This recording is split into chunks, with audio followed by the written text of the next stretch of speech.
welcome to Redmen TV. The mighty Reds are taking on Watford. The season drawing to a close. Will it end with us limping over the line and then curling up in a ball and crying, or will we roar to a successful finish in the Champions League?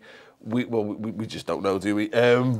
What we don't know is, to be honest, is myriad, Chris. What we do know is that Liverpool are playing Watford on Monday, and if they are to have any hopes of securing a top four finish, then ignoring everything else that's happened in the league, Liverpool just need to start winning some games and putting some points on the board. I would really like us to do that, Paul. Like, absolutely, just get back to winning games of footy. Yeah. You know, it's just such a key game for our season. I just don't want this season to whimper out. I just want to go on and feel like we've made progress, because we have. Yeah. We've won loads more points. We've won loads more games. We've been so much better against teams in the top half of the table. Yet, if we don't finish in the top four, it's just another season where it doesn't feel like we're progressing. It's terrible. And it's that thing as well. We've just done the Reds News Roundup show, Steve, which is, if people don't know, it's the show Steve hosts on the website, where we discuss loads of transfers and stuff. And like Andy Hunter's come out this week and said, you know, Naby Keita and Van Dijk are realistic possibilities if Liverpool get the Champions League. And that's this side, words won't do it, performances will do it. They need to do this for Liverpool, for the fans, for whatever, so that our narrative going into this summer, exactly what Chris is saying there, is one of positivity, it's one of progress, it's one of, here's our platform for moving on beyond that, not another season of how do we manage the Europa League and what players can we really target. Yeah, I can't be asked for first days anymore of Europa League. It's just honestly, it's just not for me. We were terrible at Watford last year. Terrible. It was one of our worst games. You know, it was one of the worst games we've ever played under Klopp. And you know, this season we've turned those around. So Stoke and Watford, went away from home, beat them.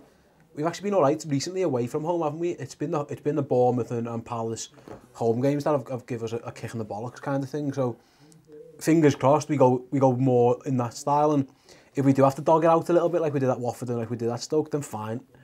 Just you have to win this game. So what did I say? Watford. Sorry, West Brom. Yeah.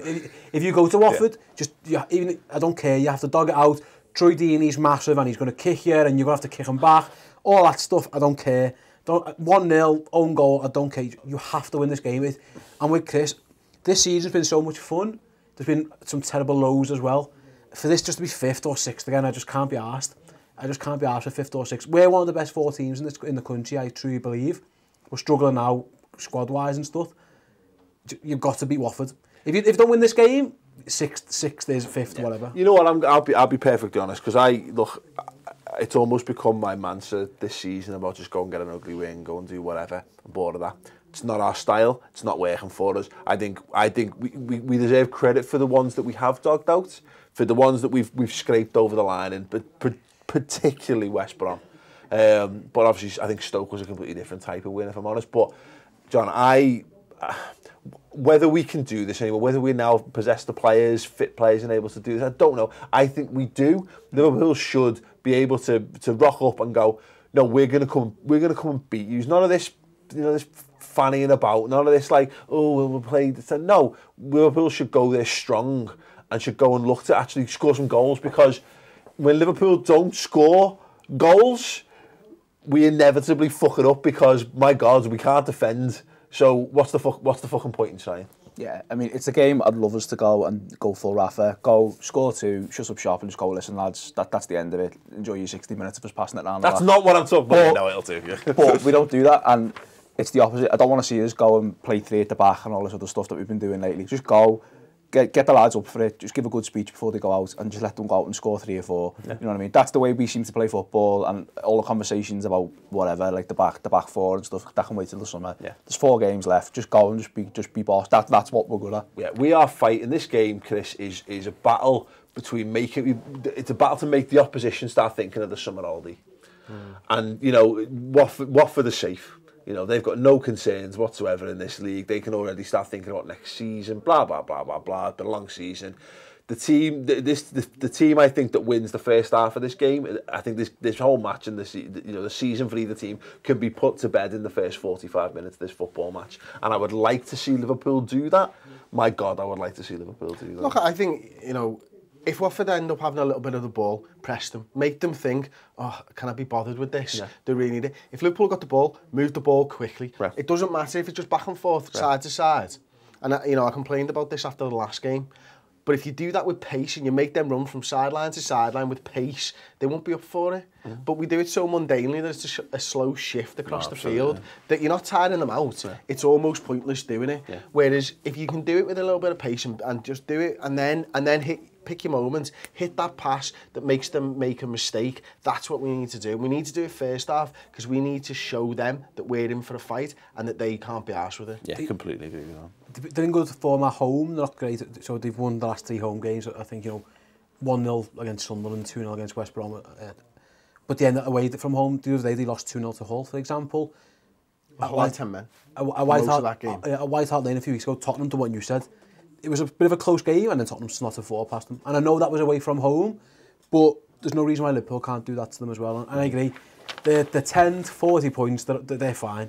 Just the last thing that you want is to give them a reason to be up for it.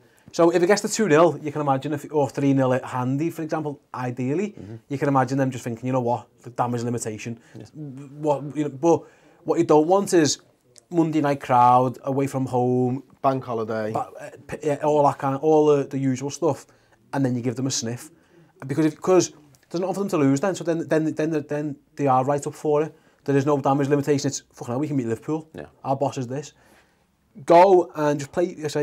I'm alright. When I say dog it, I mean I can't see us snotting 4 or 5 past them. I just don't think we're in that with the players we've got and the form we're in.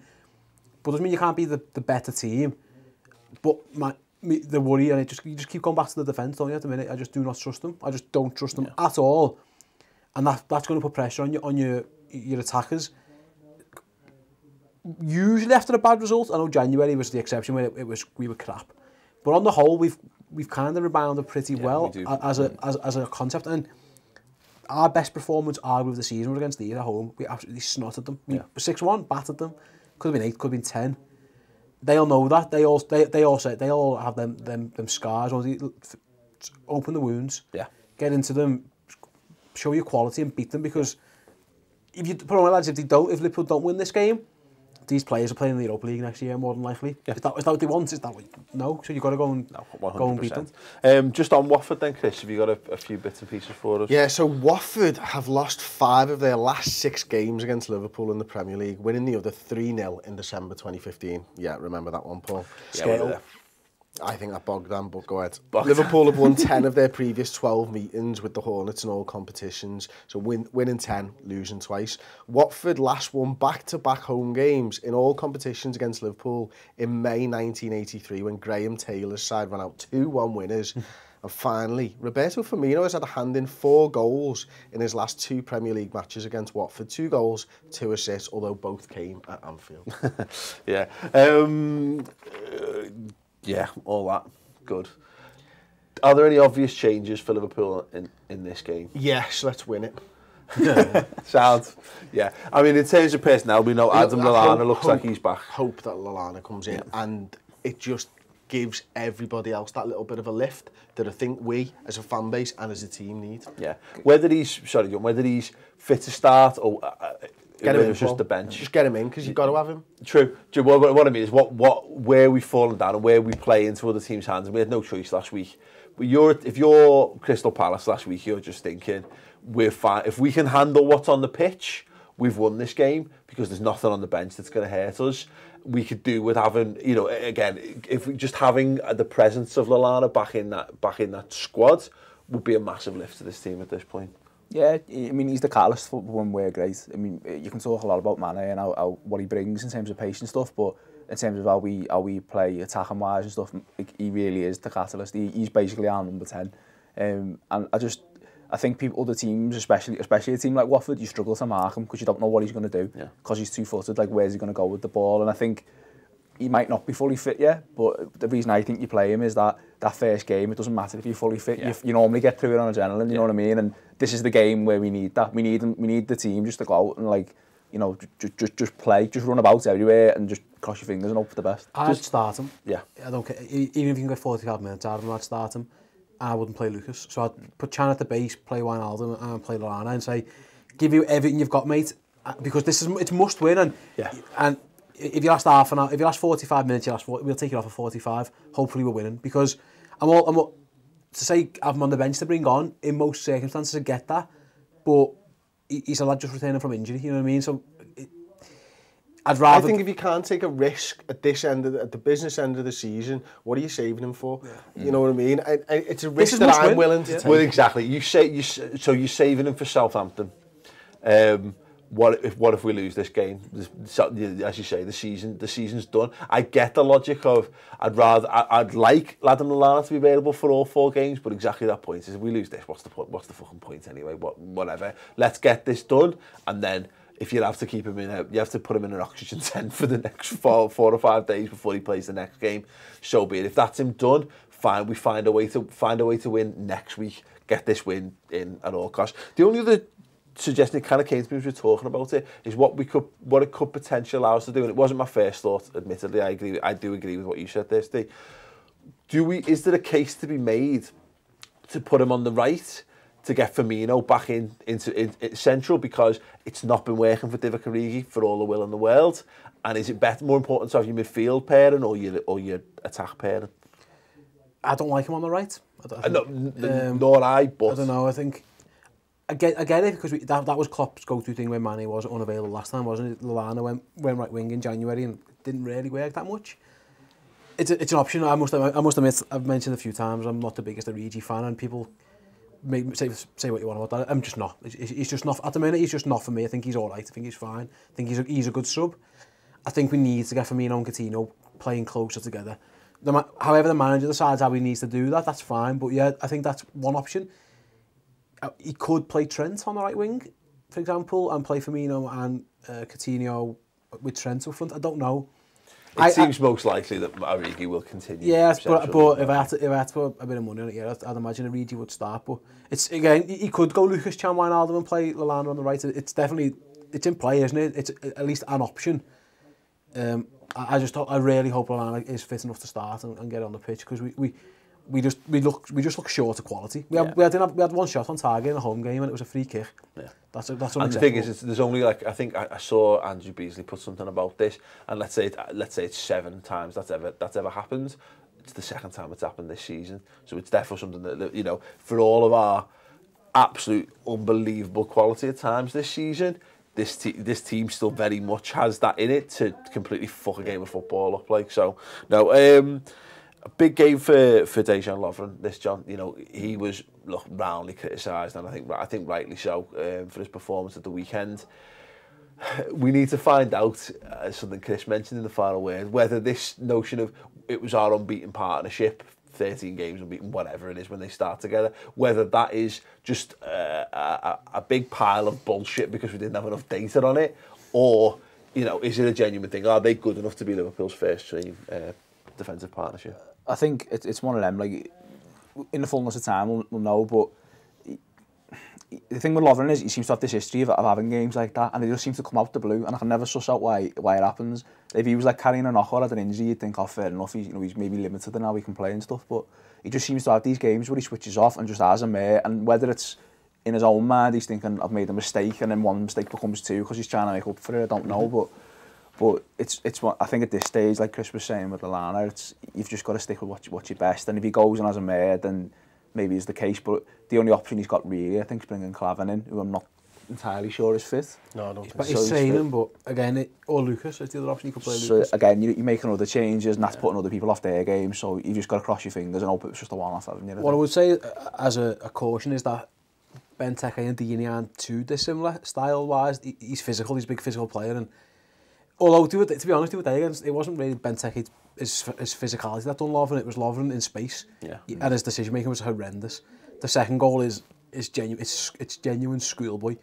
Pass a ball away, go and try and make up for your mistake, and fuck up again. That's just schoolboy footy, you know what I mean? It was just poor, and I think Lovren could be a good backup centre-half in the future. He wouldn't be the worst first sub, for example, but what we've got available now, you've got to play him. Yeah. And it is a worry. Of course, it's a worry. It is a worry, but needs must at the minute, isn't it? Unfortunately, we haven't got the depth of squad. I am 100% banking, by the way, on Lovren scoring a header from a set piece for us in this game. And just to move it on, let's do some score predictions. I'm going to throw one out there right now, right here.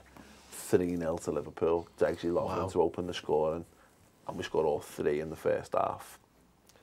Okay, if Watford are still in 10th when the game's played, we win 2-0. If they're any lower than If they're in the lower half of the league. I don't want to ever score, but no, it's 2-1 to Liverpool in that case. No, 2-0 to Liverpool. Okay, John? I'm all in on the first half. I'm going to go 2-0. Okay. 1-0. I think it's going to be a squeaky bum time again. I think it might be one of those. I hope it's not. Yuck. Yeah. No, you're right. You're right, but yuck. It's a horrendous yuck, and it's going to be edgy. I see West Brom the other day, yuck, but I'll take it every now and take it every single time and just get out of there, because we just need to win. I keep saying it. I just can't be arsed with Liverpool being crap anymore. I can't be arsed with Thursday night in Stern Graz and Anzi Achimalabaneba and Tasbans, or I've had that. I've been there, done it. Shit. So many nights you young boys stay on a Thursday. Too many young boys nights. Anyway, I'm sick of young boys on a Thursday. I want Real Madrid on a Wednesday now, thanks very much. That's what I need. I want Barcelona on a Tuesday. I don't want young boys on a Thursday. Can't really beat that, can you? Right, okay. Anyway, thanks for watching the show this week. If you want to watch more Redmen TV build-up content, you can. The starting 11 will be there. Or Jamie... In fact, Jamie's not doing a FIFA predictor. In fact, one of us is going to have to... Shit. I'll be doing the FIFA predictor, so tune in for that. Subscribe to Redmen TV by clicking the icon on the screen. And we'll all the thing in the bottom corner that's been there all video. All that's been there all video that no one knows about. Cheers.